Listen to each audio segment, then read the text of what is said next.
Us. This is episode 291, and we're going to be chatting with one of my personal favourite Fantom creators, Janusz Ordon, who has been around in the fandom community since 2018 and currently has drawn 19 Team Fantomen stories, 2 Frew stories, also drawn 6 Team Fantomen covers.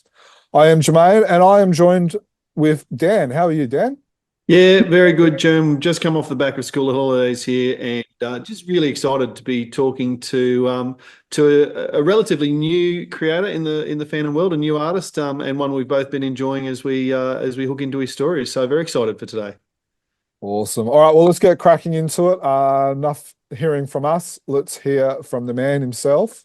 Welcome, Jonas. How are you? Hello, guys. I just started my day, as I mentioned a few minutes before, so it's so far so good. The weather is a little chilly today, which is good. We had a really hot summer, probably something you're familiar with, but it's not that obvious here. Yeah, I'm looking forward for the interview, for the show. Awesome, awesome. Well, we appreciate you joining us. So, we at Chronicle Chamber, especially me, have a habit of butchering people's names. So let's start off with, if you can educate ourselves, but also educate some listeners who have picked up the bad habits, and we pronounce it Janusz Ordon, but that's not how you pronounce it. So could you educate us off the bat, and we'll see if we can get it right throughout the podcast. Actually, I'm totally fine with the way you pronounce my name, because yeah, like I said before, even some people here, some of my friends call me that. So I'm used to that for many, many years. But the actual way you pronounce it is Janusz. Janusz. So, yeah. And the last name is Ordon? Ordon, yes. It's also good. So, yeah, well done, Jeff. It's all fine. I think that makes the first one. I'm taking that as a pass mark. So to start off with, can you tell us a bit about yourself, like where you were born, where you grew up, how you studied art, and how you got into the art industry, and then we can just kind of go from there. Yeah, well, I saw that interview uh like literally like a few days ago, and I think it's a funny way to start because there was an interview with uh Irvin Kershner. I hope I pronounce his name well. That was director of Empire Strikes Back and RoboCop 2. And in that interview, he recalled his his own interview with Fellini, the other director, the Italian one.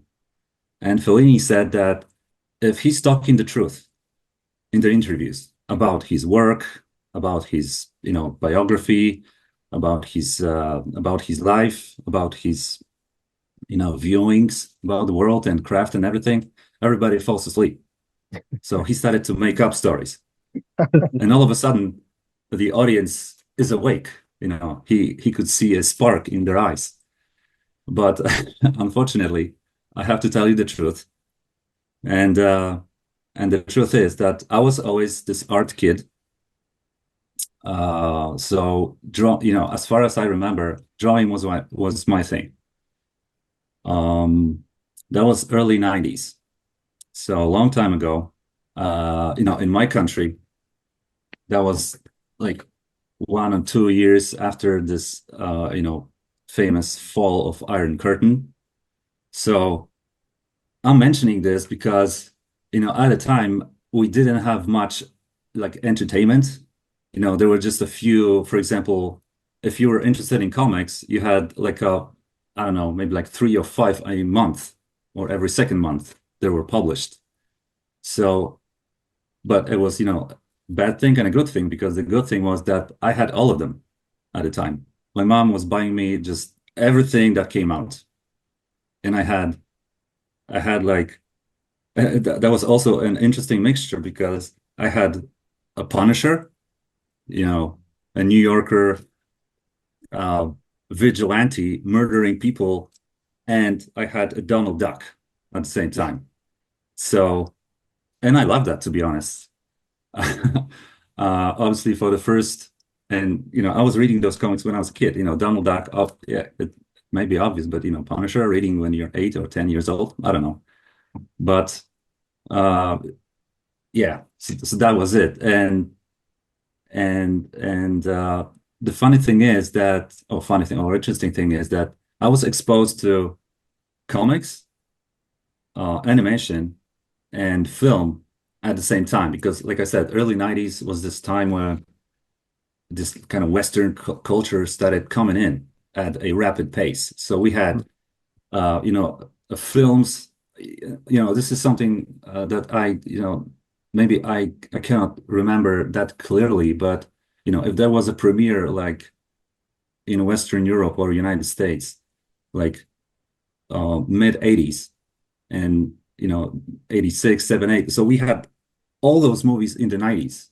So there was just a stream of everything. And I was exposed to that.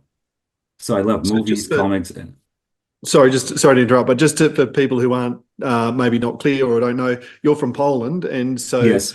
Obviously, like you say, that dropping of the Iron Curtain and this flooding in of influences, that timing made a massive difference. It'd be fascinating to see how it would have turned out if you'd been 10 years older and missed those influences.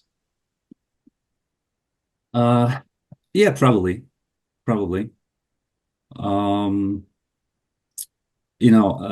I have a brother who is 4 years younger, and I can see that his approach was a little different. He was exposed to games, for example, which I believe the games came in like at the same time, no matter what the country was. So yeah, his approach was a little different, and he was, I guess, more focused.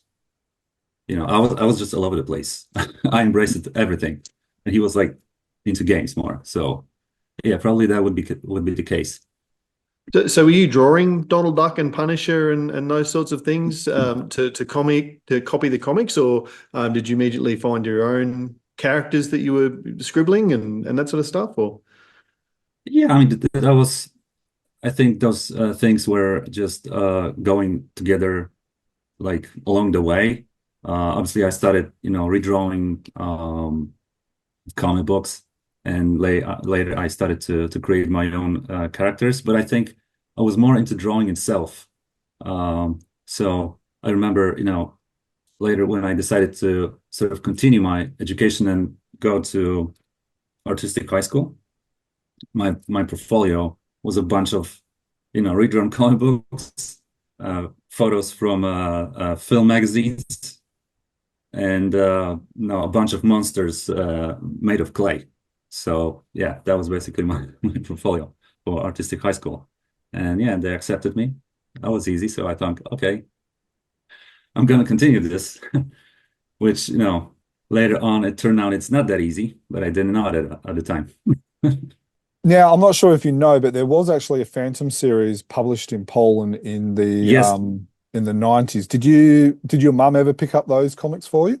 Yes, actually, I remember I had like maybe one or two of those, and I sort of recalled that after I started to draw, the Phantom myself. I was like, because I knew the character, maybe I wasn't like I didn't know everything about it, but I was familiar with that. And later on, maybe we could skip high school and and go directly into academy. When I started to go abroad and work there in Sweden, by the way, I saw this comic book on the shelves in their stores. So I was like, oh yeah, Fantom, I know that. I know who that is. Yeah, So wow. yeah, that's also interesting. This kind of circle Yeah. So circle it's just definitely goes and goes. it was definitely worthwhile of Sweden too, because they did after the Iron Curtain, they did Poland, they did Estonia, they even released some in Russia. Hungary was another one, and I believe the Czech Republic as well. So there was about 6 or 7 that they put these magazines into those, um, you know, in those ex Russian areas. I'm not Yeah, sure what the political. post-Soviet. Yeah, yeah, post-Soviet. And so to be able to interview an artist who is now drawing the Phantom and who was exposed to the Phantom by those comics, that's pretty cool to hear. Yeah, I mean, if I think about it, that's almost insane because not here, but in another place, I still have comic books published back in the days, and I don't know exactly how it was solved in terms of like business wise, but they have a logo of a Swedish company on it. They were printed in Poland, translated into Polish, everything, but they have a logo of Swedish company who actually, they get licensed and they published this in Sweden and then reprinted it in Poland. So yeah, and decades later, I'm drawing Fantomen. Yeah, yeah. I've got a few of those Polish comics in my collection. So yeah, it's Oh, really? yeah, cool. No, it's yeah, no, this is one of the things that I like about these interviews is that you learn all these backstories and stuff like that. It's pretty cool. So I, I guess just skipping forward a little bit. So you said that did you move to Sweden? Is that how you became involved with Egmont and Fantomen? No, actually, I was when you study, you and you're trying to be a little bit more independent. You're looking for a like holiday job, Yeah. and I was fortunate enough. Actually, I was very fortunate, to be honest, that when I was looking for a job, uh, that's crazy story, but it's quite a long one. But I was offered a job in Sweden in uh, architectural company because one of their managers at the time, who had Polish background, saw my works at the academy, my comic books also, and they asked me, they needed an illustrations but the illustrations in a sense that they are not just pure architecture, like buildings and furniture and stuff. They wanted to have some more life in it, and he saw my works, and he asked me, okay, can you add people into those illustrations? Can you add certain situations? No, can you draw a lady talking through the phone? Stuff like that. And that was actually my first job abroad, and this is why I went there. And I've been working with these guys, to be honest, ever since, back and forth. So yeah, this is basically how I got this, Swedish connection. Now, I also believe that you have a connection with Philip Madden, who's also created some Phantom stories.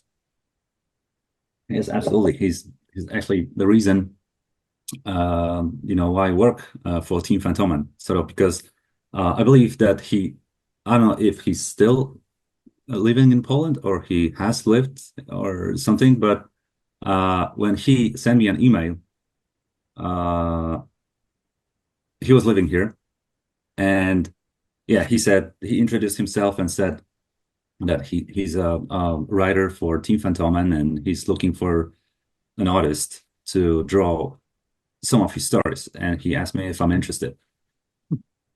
I said, yeah, sure.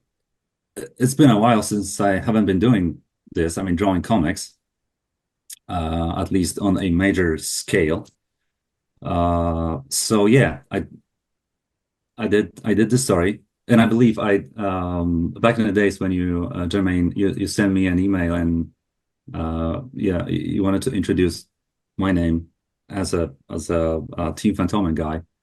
I wrote about it that yeah, this is how my journey with Team Fantomen started. That actually I drew one of Philip's stories, and like a few months later, yeah, I got an email from Mikkel Sol, the editor at the time, because he saw that work, and they were actually looking for an artist or actually for a fill-in artist. That's important to draw a story that other artists couldn't handle. So this is how it started, basically. Yeah, wow. Now you're the Good to be main man. Well, I don't really feel that way. I think it's a long way ahead of me, but thank you. Now I'm not sure if you know, but there's currently another Polish Phantom artist, Cassie Nye, who has done some work for Marvel, and she's also recently done Yeah, her first yeah, Fantomen story, Stray Dogs. Are you aware of yes, her and her yes, work? absolutely. Yeah, I mean, I know her. I mean, by the works she does. So totally. I mean, I know, even though I'm not really working, on a Polish market, comic book market, but I'm aware of all of these guys, to be honest. Yeah. Is there a large community of artists, comic book artists in Poland? What's the art scene like there? Well, yeah, there's a bunch of guys who are doing this for many years, and uh, the community is quite big, and they also managed to organize one of the biggest comic book festivals, I guess, in this area, and it takes place, I believe, in October, like 15th of October, um, every year. And this show, the first show actually that they organized was, I don't know, like 25 years ago. Okay. Oh wow. So it's annual show, like I said, and it's huge. It takes place on a stadium. Mm. So, and back in the days, that was like comic book show only, and now this is all out entertainment. Games, films, everything, like a New York convention. Yeah, okay. Almost. Yeah, wow. Do you So attend it?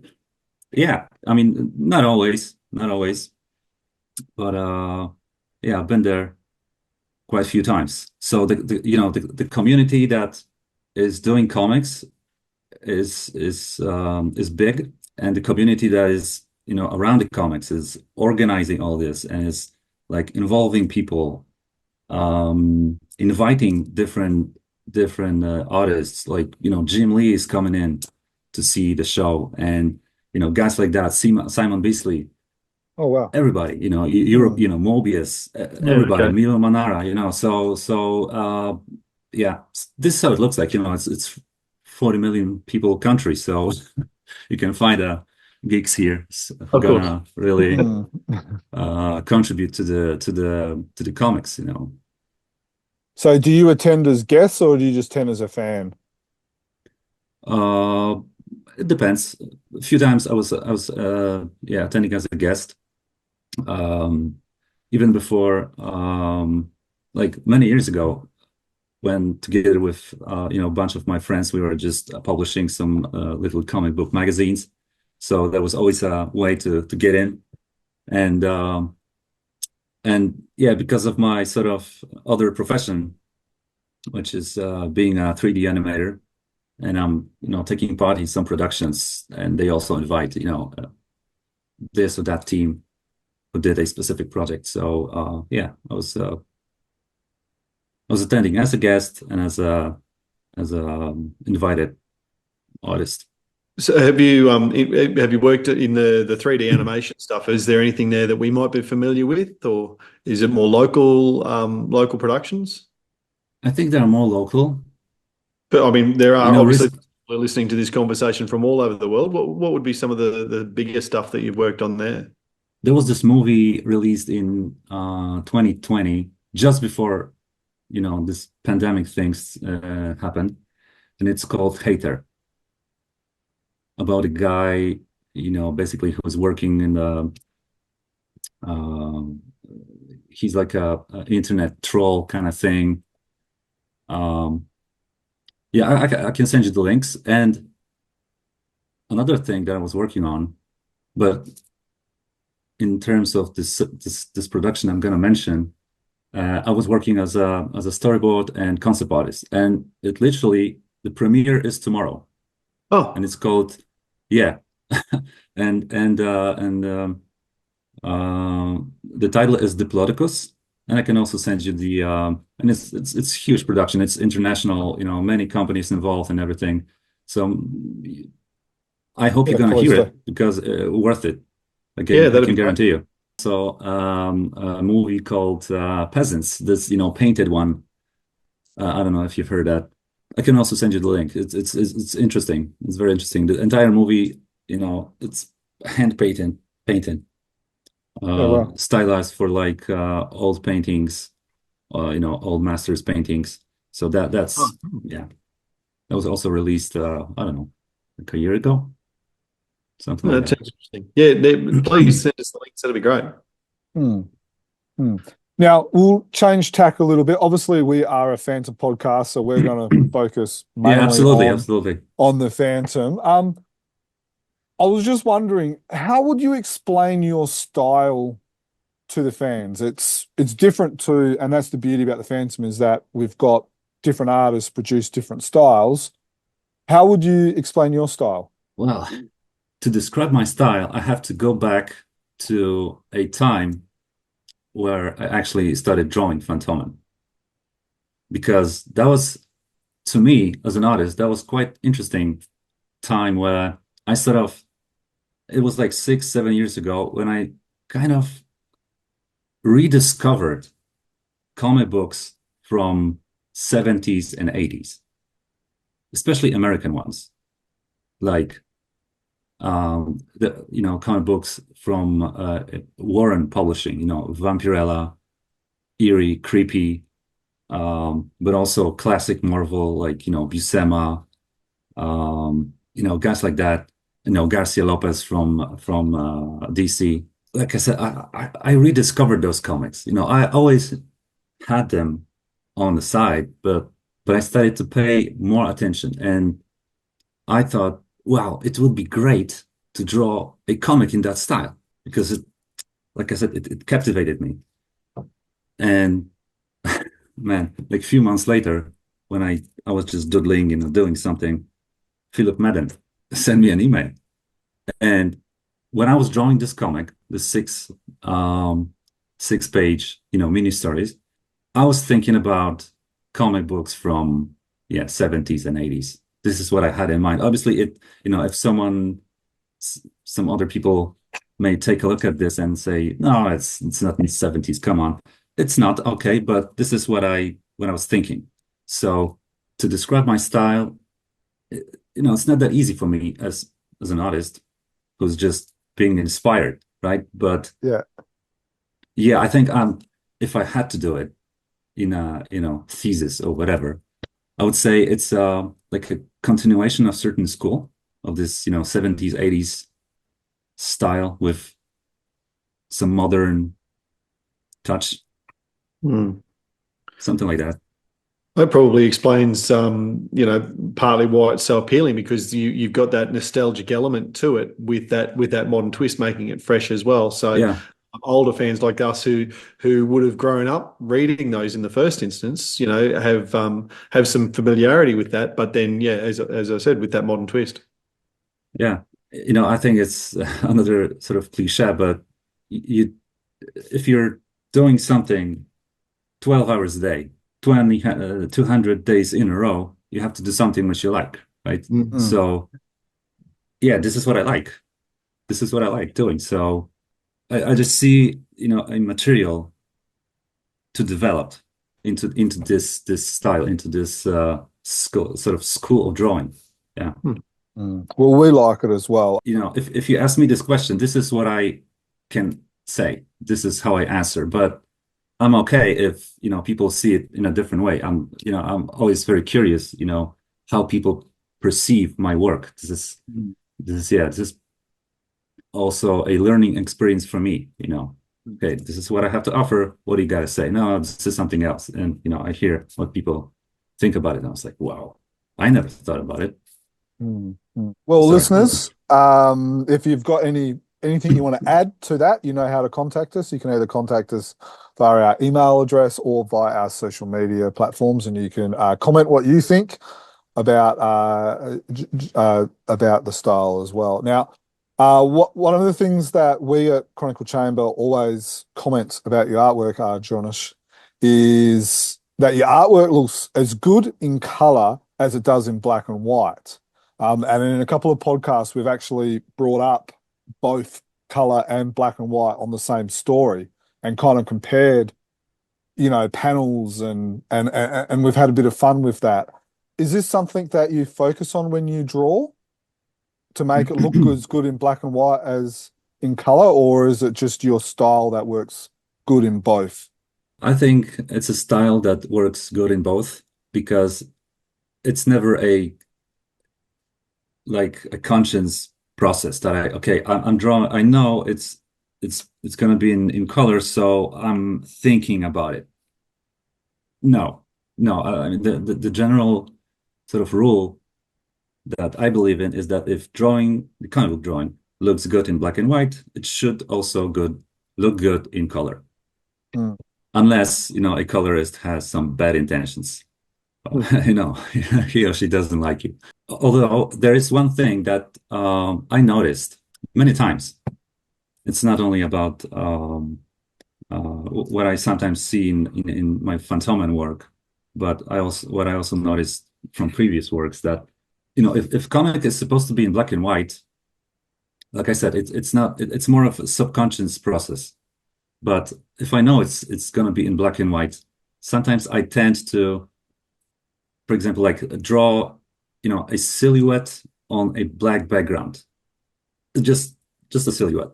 And to me, if there's a one panel like that and the other panels, it works as a composition. I know it's more of a like artistic blah blah blah right now, but what I want to say is that, and to me as an artist, that's it. This is how this silhouette works within this composition. And then I see it in color, and all of a sudden I see added detail to that silhouette. You know, light source, certain like wrinkles on the fabric, whatever. And I think, this drawing that I did looks unfinished. So yeah, I'm trying to do my black and white art as good as possible. But if it's you know in black and white, I have a little bit of different palette, a little bit different language, but it's not, you know, that much of a difference. And what I'm saying is now it's coming more from experience, right? Because I see how colorists react to certain things. You know, if I had my own colorist, you know, it would be, you know, on the phone all the time, probably those drawings would also look a little different. But yeah, I see how they react to certain things that I do. And sometimes, you know, I have a light source in my mind, you know, doing a drawing, you know, lighting the scene, and all of a sudden I see, you know, a light source from totally different side, and I'm thinking, what was the process or what I did wrong for that colorist to think that I wanted a light source from this side? So yeah. Interesting. I love listening to stuff like that, just like getting into the mind of how artists think in the process and stuff like that. So really do appreciate it. You know, these are things that probably only I see, you know. But yeah. But if you ask me, that's that artistic blah blah blah, as you say, that's what we're interested in. That's why we're here. That's why people are listening. Okay, great. So at the beginning, when I first introduced you, I made mention that you've mainly created stories for Team Fantom, but you've also created two stories, well, a two-part story for Frew as well. So The Bout of Berlin by Peter Anderson. Thanks for that, Dan. Was there anything different in the way you drew that story because it was going to be published in black and white as the primary initial audience, or was it just drawn exactly the same? This is also something we can come back to later, but it wasn't my first story for Frew. Ah. That was my second story for Frew. So does that mean the first story hasn't been published yet? I'm not sure if I'm authorized to say that, but yeah, we can. So we got our first no comment for the publish night. Awesome.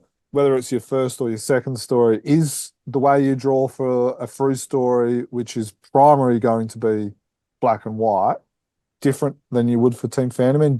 Are you able to put more shadows, more blacks in it, or do you just draw it exactly the same? Well, basically, there's also something that I'd like to mention. When I get the script, there's also a certain style in the script. One of my favorite musicians, when they talk about, how they play, how they record, their songs, and sometimes they say that the song is in the instrument, right? They pick up a different, a guitar from a different producer, and all of a sudden they have a certain song, right? And it's the same here. Is I get the script. Usually, what I do is like I read it. I read entire script to get sense what it's all about. Maybe I have some images that I see, straight away. And after I read, Peter's script, and obviously, the setting and everything, like 1920s, this noir kind of thing, and I love it. And I also know that Peter is very much also in love with those old movies, and seeing his comments on films and everything, and reading the script, I was like, it's no brainer. This is, this is what I loved about, his script, that it was written in a way that I had no problem interpreting it. Sometimes, it might be a very good script, but very difficult for artists to draw. And in this case, that was easy in a sense that I had all the visions. And usually when the first time I read the script, I just read it and I'm trying to imagine things. And then I go the second time, and the second time I'm, doodling the layouts.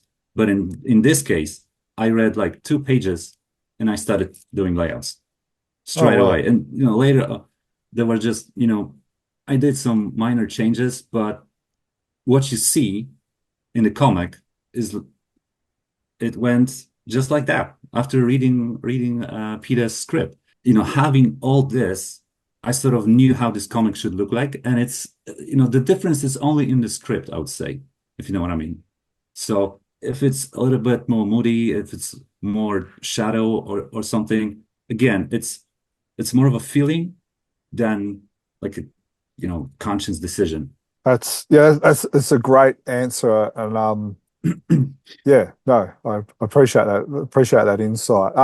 So you touched upon your process for sequential artwork. Could you go into a little bit more detail of, obviously you start with the script. You said that you read the script first, and then usually you read the script first, and then when you go through it the second time, you start doodling. Could you go through the process to finish that off for us? Yeah. So yeah, this is how it start. This is how it starts. Yeah, usually in case of 22nd Fantom, because I didn't know much, but I was reading this script, a couple times, to be honest, because I didn't have this overall vision, which I like to have, when I start working on a comic, because this is like a place where, if something goes wrong, you can always go back to this place. Drawing comics is quite complicated thing. It takes a lot of time, even if you're working on like in America, on American series, then you have like a monthly schedule, but it still takes a lot of time in terms of hours you're spending on it. So things may go, not exactly the way you want. And having this overall vision, how the comic should look like, is always sort of like a safe space. And the process is, I'm trying to read, the script as many times as possible. or as I need. And then if the material is new to me, like it was the 22nd Fantom, I'm trying to get into getting references as much as I can. Back in the days when Mika was the editor, he used to send me a lot of references. I had references to everything, obviously because I was new. Even then, I was just Googling and searching for photos, descriptions, props, whatever.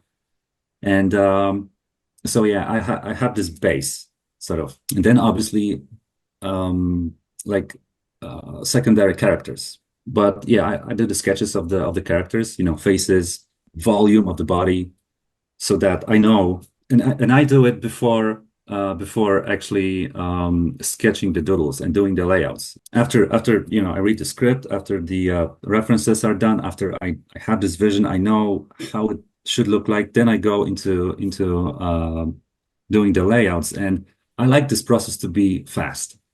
So the reason why I sketch most of the time, secondary characters or even the main characters from different sides is for me to sort of develop this like a sketchy way to portray a certain character, so that Jacob in this case is gonna take a look at the layout and there will be like few lines, but he knows that this is Luaga, this is Fantom, this is someone else, this is this place in the comic, right? Obviously you're gonna see the layout, so it's not always working, and sometimes those doodles are really really sketchy, and I'm writing to Jacob that please forgive me, but you know how you see the story, what's going on. But yeah, that's my process. And then yeah, there's revision. Sometimes it's more, sometimes it's especially if I work with a new writer who has a little bit of a different style of writing, because this is also something I have to mention. So yeah, later there's this review phase, and yeah, Jacob is giving me his notes, and sometimes also a writer of the material also is sending me his notes. So I have just little things. Most of the time these are like props, but sometimes I have to sort of improve a certain scene that when I'm not a writer, but if you write about something, you can imagine many things, but then it comes to visualizing it, and you may be a very good. Again, this is from experience. The script may be great, but then if you read a script exactly out as it is, there will be one big mess on a page. So you have to pick and choose certain things that work in favor of the story. And sometimes, I had a few situations when we totally disagree on that, and the writer was like, "What is this?" So I had to improve it. But sometimes I also was able to explain that this is not going to work. It may be a great description, beautiful language. It's nothing, right? And I'm not saying this because I'm a prima donna artist. Nobody's gonna understand it. So yeah, so that's the process basically. One of the things I love about any sequential art in comic books is the times where you don't necessarily read the dialogue or the narrative boxes, but you can let the art tell the story. And I feel like that's the sort of thing that you're talking about there, is that sometimes you've got to be able to just let the flow of the panels be able to tell the story on their own. And yes, the writer has put into place how that action's going to move, but it really is the artist that makes that happen. So yeah, is that the sort of thing that you're talking about, being able to tell the story without necessarily the words? Exactly, because sometimes there's a story. For example, there's a scene in certain place and few characters talking, right? And okay, I have 5, 6, 7 panels, and if one person starts talking in one panel and there's a conversation, and for example, in third panel, for some reason, there is so much dialogue of another character, and this another character starts first. So I have to move the camera so that it makes sense from a graphic standpoint, from composition standpoint and everything. Sometimes I had a hard time to sort of imagine this scene so it makes sense from a visual standpoint, so that if you cover the dialogues, you're not lost. Who is who? Why is he talking or she talking first? If there's a bit more complicated scene, I tend to do, it's not this, but I tend to do the layout. I have a square of the room and one person, one character, second character, third character, and the camera is here and moving like this. And I'm trying to, stick to that, because otherwise you're gonna be lost. So that's the visual language. And some, even recently I drew a sequence where our beloved character is jumping out of the horse and is hitting a criminal, right?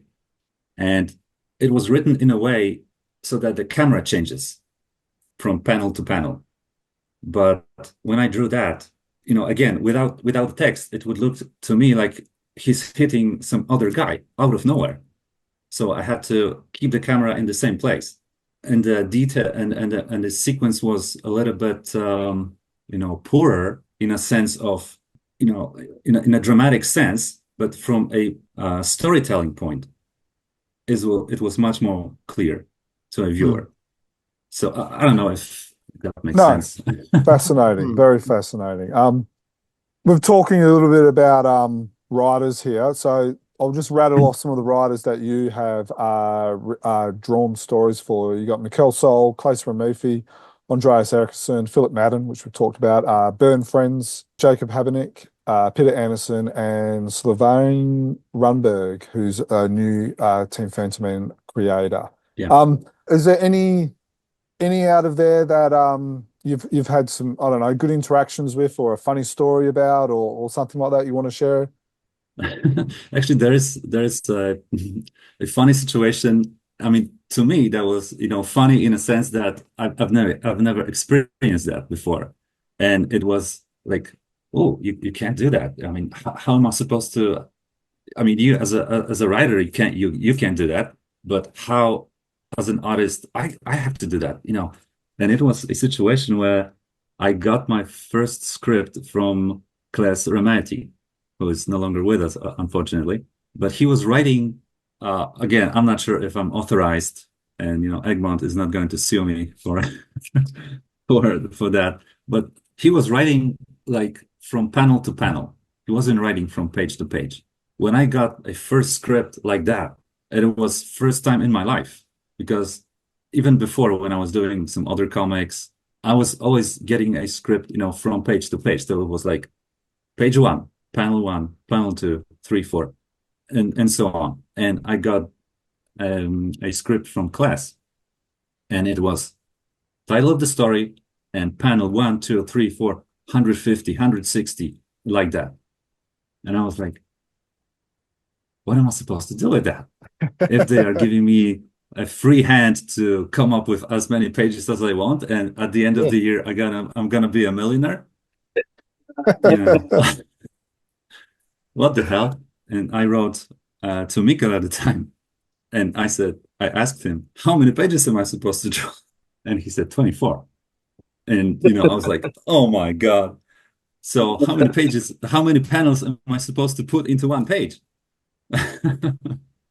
So, I counted it out, and it turned out it has to be, I mean, around 7, but it was still up to me how many panels I'm gonna put on the page anyhow.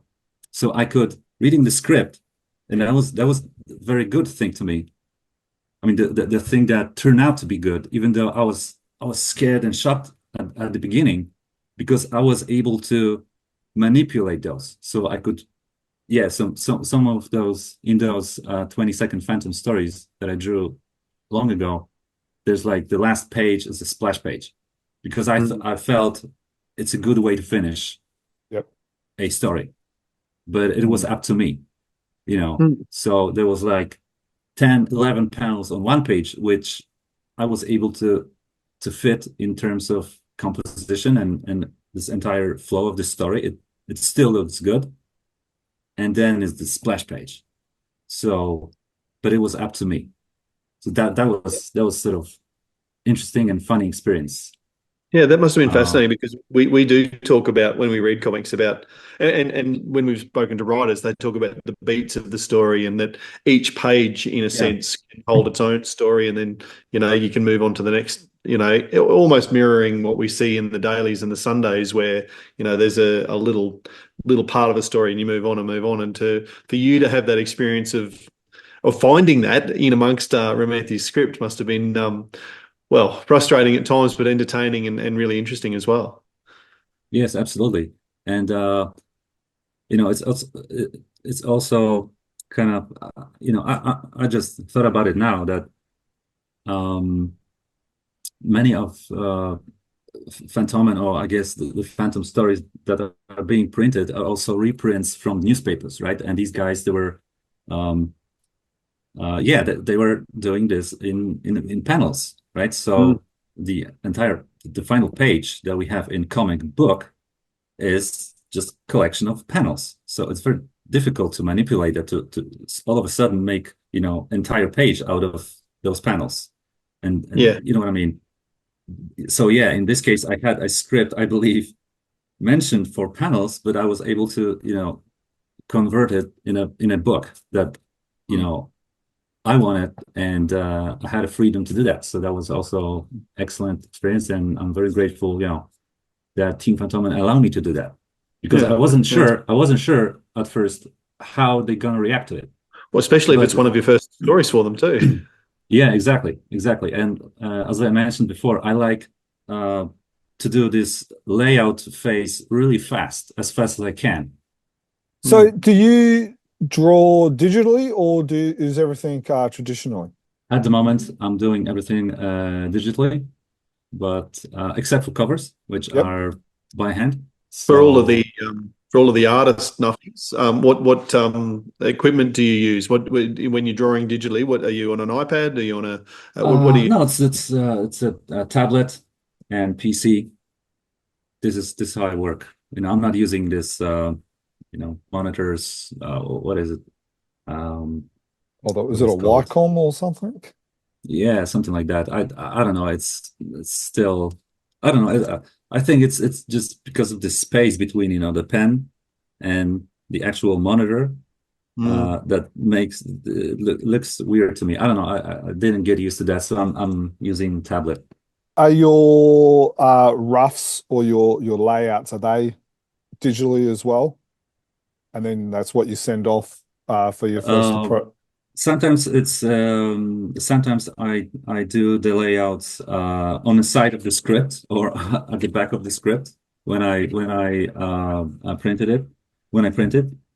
So sometimes I just take a photo of that, blow it up to a size of a page, and I send it over. So yeah, sometimes it's a mixture, especially if I like the layout as it is. I read the script and I draw it. So I remember this story. Probably it's been printed in Australia. Highway Robbers. Yes. Okay, and I did that in a train. Entire story. I lay out entire story in a train. I was traveling, doing some job, and I was traveling between the cities a couple times. Then I did it in a train. So later, I just took a photos, sent it over. And you mentioned that you do your covers traditionally. Is that yes? Why? Why do you make that difference? Let me put it this way. I come from an era before internet, before computers, before tablet and everything. And my entire education was using traditional means, traditional paints, paper, canvas, whatever, inks. But my entire working experience, professional working experience, is digital. I don't know, I had this need to go back to traditional. To be honest, there was a time I never thought about drawing comics, in terms of, I thought, okay, it's not going to happen. And I have this opportunity right now, even though it's my profession, something I do for a living. And, we live in this digital era and everything. It's faster, more precise, whatever.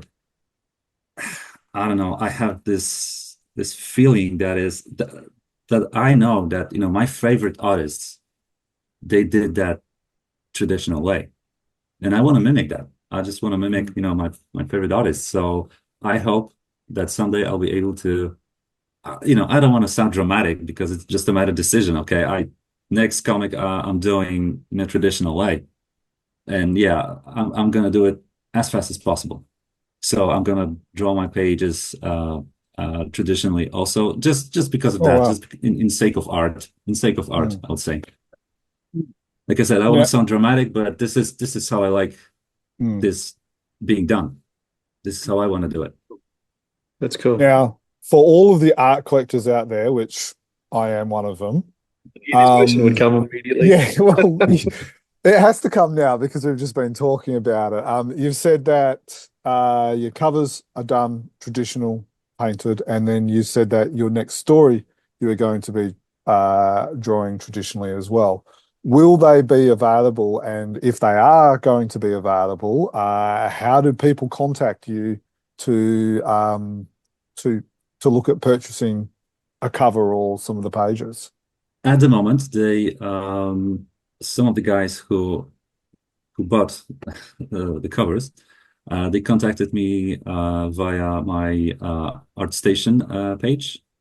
Yep. But I'm in the process of creating my Instagram and other platforms. So as soon as I have them, I'll let you know. Awesome. And if you can, yeah, absolutely send us the link to your ArtStation page or whatever, we can certainly well, Jim will have a good look through it first and then he'll publicize it to others.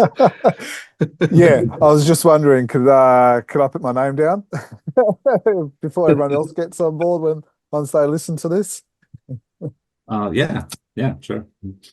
So no, I've been a long admirer of your work. Really enjoy the covers as well.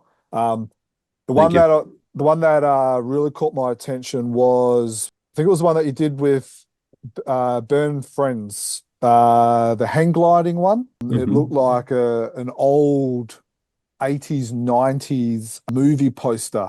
And it was really, I really loved that. The other one was the Kit and Kaya storyline with Kaya underwater, and I think Kit was underwater rescuing her. I think that was the story with Philip Madden. Those stories have not been published by Frew yet, but they're two covers that have really caught my eye. Oh, that's great. It's great to hear. Thank you.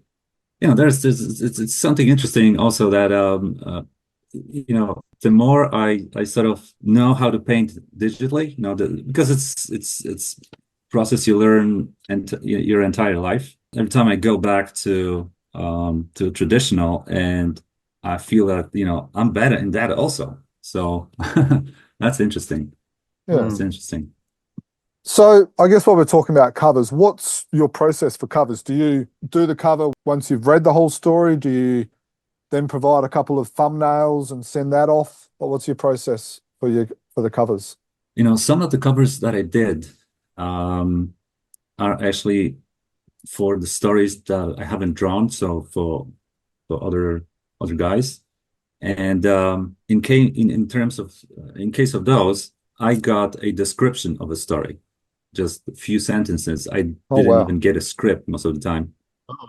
So just yeah, that's interesting experience where you just have a certain idea about the story, right? And obviously a certain character that is supposed to appear on that cover, right? That, for example, Jacob wants that character to be on the cover, so he sends me a reference and a brief description, and then yeah, I'm trying to think about a scene which is sort of like representation of this story, or a scene that may appear in that story, which I don't know much about. But yeah, this is how I think. This is how I think. Okay, I even recently I've done a cover for a story called Dungeons something. Dungeons Undone, And which is yes, Fantomen 1819 for yes. year 2024, which is the Tony DePaul, Mike Manley daily strip story. Yes. Yeah, so that was exactly this. I just got a brief description, reference of the main lady. That was Savannah. Savannah. Yeah, and I was thinking, okay, what am I supposed to do? And I thought about this, a scene that may happen. Obviously, I knew that they are running out of some sort of fortress, and they are fighting, guards. Yeah, that was the process. And actually, in this case, I sent only one sketch, which I thought is gonna work. I was 100% convinced that Jacob is gonna buy it, and he did. So that was the process. Most of the time, I think that in case of the cover you mentioned, the stylized for a old poster, I think I did like 2 or 3 thumbnails, and this one was picked actually. I'm not quite sure because it was a long time ago, but I think it was like that. So most of the time it's like 2 or 3 thumbnails, sometimes 1, because I'm like, yeah, this is it. This is gonna work. So and the thumbnails are most of the time done digitally because I can edit them faster. Sometimes flip it works better. So it's also no problem. And then the process is that I transfer it to a illustration board and paint it. Yeah, wow. I'm gonna do a few paintings in a couple of weeks, maybe 2 months or something. We can reconnect and I can show you the process. Maybe not exactly me, painting this because it's too long and boring, but I can show you. Yeah, no, I think definitely. I think that will be an amazing experience for for Absolutely. fans and for me as well. And I'm, I know I will enjoy it, and I know that a lot of other fans will as well. So yeah, when you're ready, please reconnect with us, and let me know how much money I owe you as well. I remember. I'm not gonna mention the name, but this is one of my favorite contemporary artists, and he lives in New York and blah blah blah. Guggenheim Museum, his home, and I saw an interview, in his big lobby, sitting on a sofa with a cigar, and the interviewer asking him, "Could you please tell us something about your art?" And he says, "You see this one behind me? 10 million. You see this one next to me? 5 million. What do you want to know about my art?" Maybe I shouldn't have. Maybe So, I shouldn't have been as keen. Yeah. Okay. So one of the other questions I did want to talk to you about is we've kind of danced around the edges of it a little bit. Is the 22nd Phantom saga? Obviously, when Claes Remifi started the series of the 22nd Phantom saga, I think it was Paul Ryan, Alex Suviak, and another artist has started the series, and then you came on. I think it's from the second season or the second lot of 3 that started. We haven't seen any news stories created since Place has passed away. Are you able to let us know if you're creating new stories? I'm sorry, I couldn't hear that. Okay. I was saying no comment, Jim. Okay. So all right. So it's a no comment. When Claes gave you the script for when you first started it, did he give you specific instructions? Was it fairly full on with specific instructions with references and stuff like that? Yes, that was heavy referenced, to be honest. And I'm not sure if these were references from Claes himself, but at the time, as I mentioned before, I was getting a lot of references from Miko to everything. Every character, even if there was a new one, he used to send me like other similar looking characters, so that I could design this or that new character in that way. Do you think that might have been because the 22nd Phantom Saga was such a big story, so important? It was a very weighty story in the Phantom universe. Is that them trying to make sure that it comes out exactly as they imagine it? Did you realize that at the time? No, I didn't realize at the time. I didn't know anything about it. Just, I was getting those references, and to me, it was like sort of obvious because I was new in the game, not only in 22nd Phantom Saga, but in Phantom in general. I was actually grateful for that, but I had no idea this caliber of a story. So That's really interesting because the whole 22nd Phantom Saga landed like a bombshell, I think, in for Phantom fans, certainly in us readers. And we've devoted so many hours on this podcast talking about the 22nd Phantom and, dissecting the story and appreciating the art. Certainly, I certainly remember doing that right throughout, but it was such a controversial approach, I suppose, something that Fantomen really took the bit between the teeth and decided, right, we're going to go with this. So it's really interesting to hear that as someone who was so integral to, certainly that as Jerm said, the second wave of stories coming out about it, that it probably helped that you maybe were not aware of that. yes, I think so. I think so because I've been following some of your podcasts about it, and That's sometimes interesting. your thoughts about the saga, certain questions. I was like, oh my God, I never thought about it. I mean, I'm done. I'm done. I drew it the wrong way. Sayonara. When I started drawing Fantomen, when I was offered to draw that comic, I had no stress. It was just like, well, obviously it wasn't like another day at the office because my office wasn't comic books at the time, but I knew how to do it. I was like I said before, I was really inspired by my inspiration or inspired by the art at the time. So I got references, I got script, I did this, right? And 22nd Phantom Saga, I did, the first comic, the second comic, the third comic, I did exactly the same way. I didn't feel any weight on my shoulders. Yeah. It started when I started to listen to your podcast. And it started when I realized that with time, I'm getting less and less reference to a point where I don't know exactly which story that was. I mean, 22nd Phantom, but I got the script, and there were new places, new characters, a bunch of other stuff, and nothing. And I wrote an email back. Maybe that was still Mika, or maybe that was Jacob, but I wrote to one of them, hey, could you provide me some references? There is so many things I don't know. And the answer was, come up with something. Then I, started to understand that, oh man, I'm creating this series. That's serious, Yeah.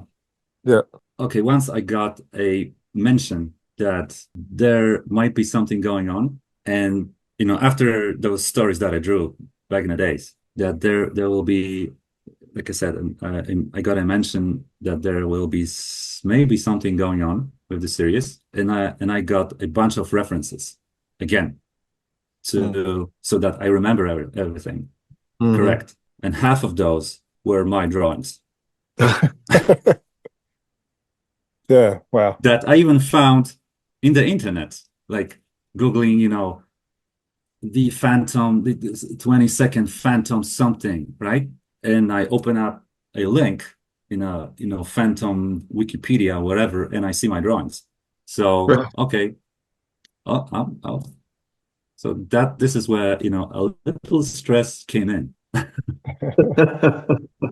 So one of the things that we've actually started doing is we've created this a reference called the phantombible.com to be able to help creators have a bit of an idea, to be able to have a bit of a source for references. So hopefully that might be able to help. In a sense, you're creating from a blank canvas with the 22nd Phantom Saga. Does that Does it, you talked about how there's a little bit of stress involved, but does it also excite you that you are now, in a sense, creating your own Fantom legacy or your Fantom lore, and your imprint is, I guess, larger because you're so involved with these stories?